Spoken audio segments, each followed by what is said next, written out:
You think money cool to have, don't you? Oh, you ought to go get some and see what happens when you get money. Start seeing the people that hate you because you got money. Start seeing the people that come after you trying to take your money, lying on you, writing on you, threatening you, trying to expunge money from you, extort you and all this here. It's crazy, man. That's why I keep a couple dudes around me that ain't nowhere near the church.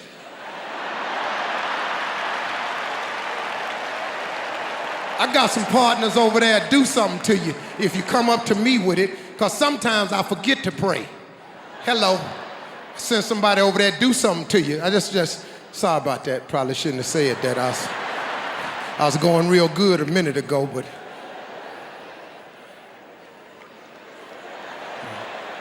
that's just the truth. I don't, you know. What's going on, everybody, and welcome to another episode of Tunji's podcast. I am your host, Tunji Taylor Lewis. Happy start of the week, everybody. I'm recording this Sunday night after having hung out with my lady and our friend all day, and thinking about what I wanted to discuss for today's topic. I thought it'd be interesting to sort of take from like the conversation I was just having with my girlfriend and our friend in a restaurant just now and carry that over into the podcast today, which is to say that I'm very, very grateful for social media. Social media is an amazing thing. Like, you know, regardless of all the problems, regardless of all the fakery that's on here, regardless of all of the, you know, deception and mean people that would be out there, I do believe that social media ultimately is an amazing, awesome thing. And social media has been great for me because social media really allowed me basically just to see how good I actually was in this performing thing, at this entertaining thing. I knew since I was like a young kid, since I was 5, that I was good at performing. I always knew that I was good at entertaining people. Whenever I got on stage in theater productions, people always responded to what I did. But, you know, I grew up in Vancouver my whole life, right? So I was a black kid or a black dude growing up in, majority white spaces. And because of that, I ended up having to refine my craft and refine my grift in an environment where my style of comedy or my style of entertainment or the way I like to, joke or present my entertainment value wasn't... Not that it wasn't readily accepting of it, but it just wasn't the environment where people would immediately understand it. And so I spent a lot of time trying to figure out how to make an Eddie Murphy or a Will Smith style of entertainment or comedy appeal to white folk, basically, in an environment where people's, favorite, comedians or entertainers might be, not Dave Chappelle, a Jerry Seinfeld or John Mulaney, that sort of person, which is a completely different style. I had to figure out how my style of entertainment would translate into that. And I was cool with it because that was just basically all I knew. And I basically just compared myself based off of like the response I was getting from these audiences, from the opportunities that I could possibly get in this environment. And like I basically just based my skill level on how many opportunities and responses I was getting from this environment. Like that's just all I knew. But then when I hopped on social media and started posting on here, started posting on Instagram, started posting on TikTok, it really, really opened my eyes to like a whole new world because, I originally came onto Instagram so that I could build an audience in Vancouver so I could get opportunities out here because, again, that's all I knew.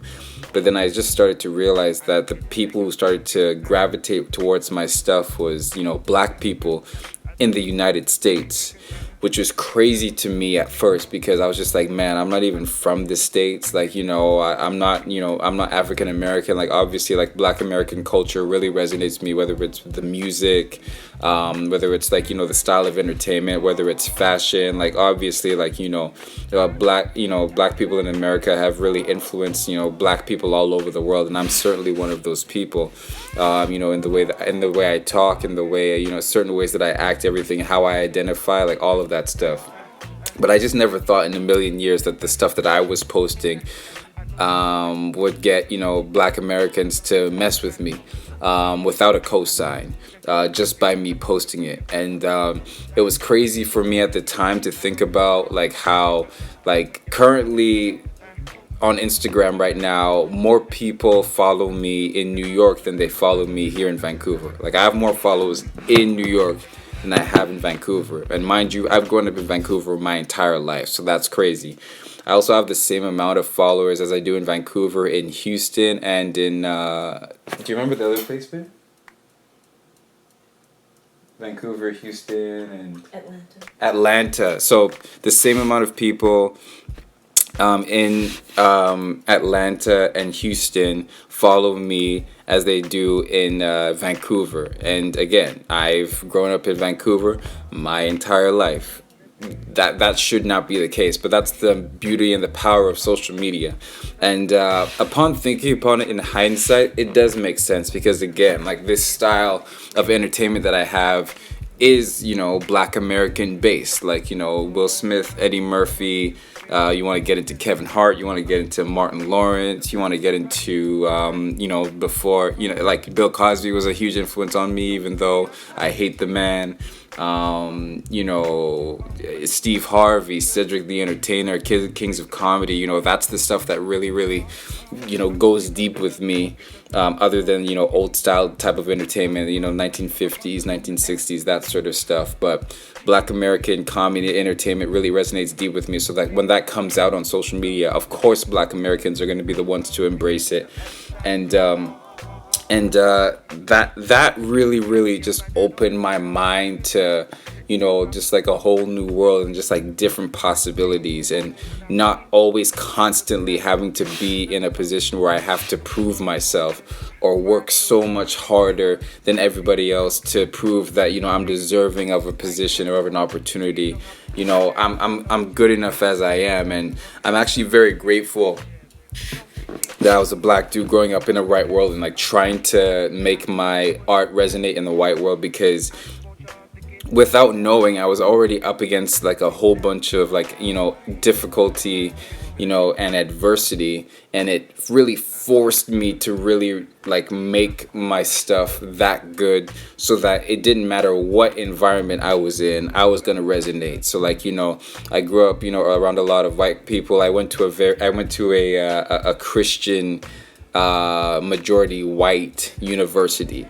And black comedy is very, edgy, it's very controversial, it's very, it can be vulgar at times. You can do none of that stuff. So I had to basically find how to find a way to entertain these people, but also in a way that was authentic to me.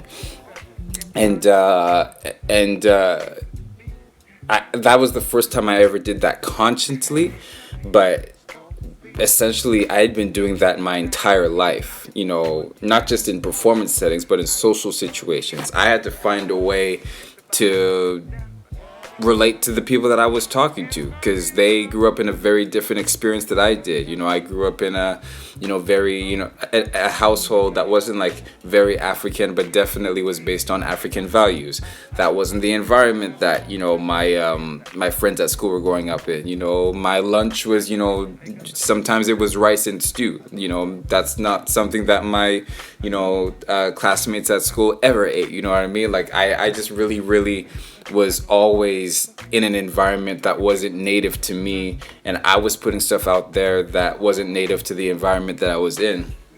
And I guess just to round it back off, like that's just I guess that's just sort of me trying to encourage myself, because I am currently like going through a phase in my life where I'm feeling frustrated by not fitting in, by not fitting in the city that I'm in, by not fitting into a lot of the social circles that I find myself in. Social media has definitely, been a very encouraging factor, and just definitely given me hope that no, there are places out there where I can go and just authentically be myself, and it'll be immediately understood. My girlfriend's definitely a good example of that. Just somebody who I don't have to explain myself to, I can just be me and she'll immediately love it and embrace it. And so I'm basically just right now on the, search for like a city version of that. And hopefully I'll be able to find that place and thrive in that place and create all the stuff I want to create. So that's it for tonight, y'all. Thank you so much for listening and watching. Peace out.